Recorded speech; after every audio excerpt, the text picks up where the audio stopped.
Bienvenue dans ce décryptage de la demi-finale aller de la Ligue des Champions 2026 entre l'Atlético Madrid et Arsenal. Le match vient de se terminer au Riyad Air Metropolitano sur un score de 1 partout, mais honnêtement, ce score ne raconte qu'une toute petite partie de l'histoire. On a eu droit à une intensité folle et à une controverse énorme en Espagne. Bref, aujourd'hui on va décortiquer tout ça, les choix tactiques, les moments de bascule et bien sûr ces fameuses décisions arbitrales. Pour comprendre la tension électrique de cette soirée, il suffit d'écouter Mikel Arteta juste après le match. Je cite « Je suis extrêmement déçu et agacé car c'était contre les règles et cela change le cours de l'éliminatoire. » Boum, ça pose le décor. Le manager d'Arsenal était absolument furieux. On va bien sûr examiner cette énorme controverse de manière totalement objective, parce qu'avec une place en finale en jeu, les émotions étaient littéralement à leur paroxysme. Allez, on regarde vite fait notre programme pour y voir plus clair. On va commencer par les attentes d'avant-match. Ensuite, on va voir pourquoi on a vraiment eu droit à deux mi-temps radicalement différentes. Après ça, gros plan sur la controverse de la VAR. Puis on fera le tour des performances marquantes avant de se projeter sur le match retour. Section 1, les attentes d'avant-match, ou ce qu'on appelait le fameux derby des arts obscurs. Et pour bien comprendre l'ambiance avant le coup d'envoi, il faut regarder ce commentaire sur Reddit qui disait « Le derby des arts obscurs, que le meilleur terroriste gagne ». C'est assez drôle, mais ça résume parfaitement ce que tout le monde pensait. On s'attendait tous à un vrai combat de tranchées, super rugueux, avec très peu de buts. L'idée générale, c'était que ce match allait être un sommet de cynisme défensif où la moindre petite erreur allait coûter très très cher. Mais en réalité, les données racontaient une toute autre histoire. D'un côté, c'est vrai, Arsenal débarquait avec une défense de fer, égalant carrément son record de 13 matchs de Ligue des Champions sans défaite. Mais de l'autre côté, l'Atlético de Madrid encaissait étonnamment pas mal de buts, 26 sur leurs 13 derniers matchs. En fait, Diego Simeone a complètement fait évoluer son équipe vers un style beaucoup plus joueur et ouvert, basé sur des transitions rapides. Du coup, c'était vraiment pas le match fermé qu'on s'imaginait. Ce qui nous amène à la section 2, une histoire de demi-temps et les basculements tactiques. Alors, le point crucial de cette rencontre, c'est vraiment le changement de dynamique à la mi-temps. C'était littéralement 2 matchs en un. Sur les 45 premières minutes, Arsenal gérait le truc à la perfection. Un contrôle méthodique, une énorme possession de balle en prenant un minimum de risques. Ça a même payé avec ce penalty de Victor Gyökeres juste avant la pause. Mais au retour des vestiaires, tout a explosé.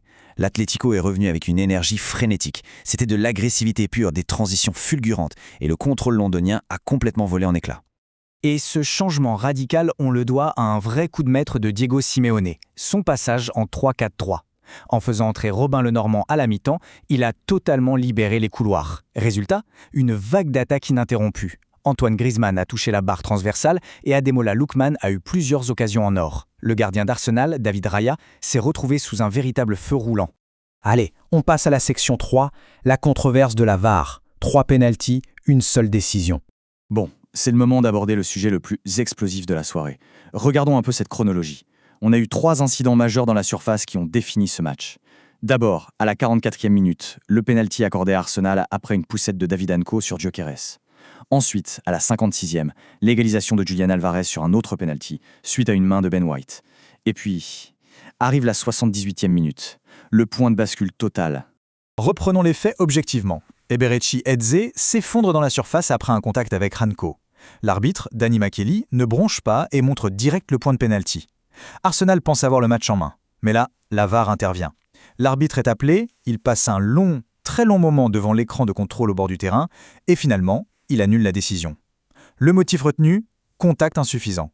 C'est exactement ça qui a rendu le camp londonien fou de rage, pendant que tout le stade madrilène hurlait de soulagement. Section 4, les performances marquantes. Héros et vilains. Qui a dicté le rythme de ce match à Le Temps ? Ce qui est super intéressant quand on regarde ces notes, c'est le contraste absolu entre les joueurs. Declan Rice prend un solide 7 sur 10. Au milieu de ce chaos, il a été le vrai moteur d'Arsenal, toujours là pour colmater les brèches. Même note pour Antoine Griezmann. Pour son dernier match de Ligue des Champions à domicile, il a été exceptionnel et a failli marquer. Par contre, pour David Anco, c'est la douche froide, un petit 4 sur 10. Il concède le premier pénalty de manière maladroite et s'en sort par miracle sur l'incident de la 78e minute. Une soirée cauchemardesque pour lui. Et puis, on est obligé de parler de Julian Alvarez.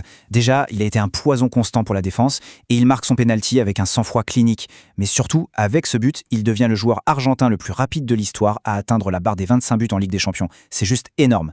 Mais il y a un gros bémol. Il est sorti sur blessure en deuxième mi-temps et ça, c'est une sacrée source d'inquiétude pour Madrid avant le match retour.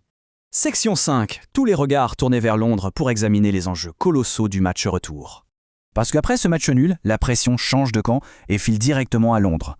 Et n'oublions pas un petit détail croustillant, en octobre dernier, Arsenal avait pulvérisé cette même équipe de l'Atlético 4-0 à l'Emirates Stadium. Un vrai carnage en l'espace de 13 minutes. L'avantage de jouer à domicile s'annonce donc ultra déterminant. Surtout que la récompense est immense. L'équipe qui survit à ce duel décrochera son billet pour la grande finale face au Bayern Munich ou au PSG. Alors, on termine là-dessus. On a vu deux styles totalement opposés s'entrechoquer, la domination super structurée et méthodique d'Arsenal contre le chaos tactique et l'énergie redoutable de l'Atlético.